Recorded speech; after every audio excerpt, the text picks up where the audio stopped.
எம்ஜிஆர் அவர்களை பற்றிய மேலும் ஒரு சுவாரஸ்ய தகவல். 1982ஆம் ஆண்டு பள்ளி மாணவர்களுக்கு இலவச சத்துணவு திட்டத்தை எம்ஜிஆர் அவர்கள் அறிமுகப்படுத்தினார். இந்த சத்துணவு திட்டத்தை மதர் தெரசா அவர்கள் மிகவும் பாராட்டினார். இது தொடர்பாக வள்ளுவர் கோட்டத்தில் நடந்த விழாவில் மதர் தெரசா கலந்து கொண்டு எம்ஜிஆர் அவர்களுக்கு பாராட்டையும் தெரிவித்தார். அதன் பின்னர் பெண்களுக்கான தனி பல்கலைக்கழகத்தை அமைக்க எம்ஜிஆர் அவர்கள் முடிவு செய்தார். அதன்படி 1984ஆம் ஆண்டு கொடைக்கானலில் பெண்களுக்கான தனி பல்கலைக்கழகம் உருவானது.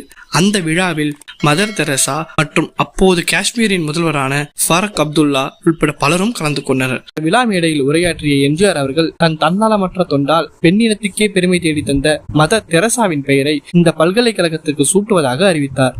மதர் தெரசாவும் நெகிழ்ந்து போக ஃபாரூக் அப்துல்லா அவர்கள் மகிழ்ச்சியில் எழுந்து எம்ஜிஆரை ஆற தழுவி கொண்டார்.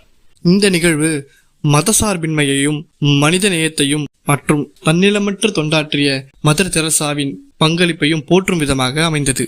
மேலும் இது போன்ற வீடியோக்களுக்கு மாயா மேக்ஸ் டிவிக்கு சப்ஸ்கிரைப் செய்யவும். நன்றி.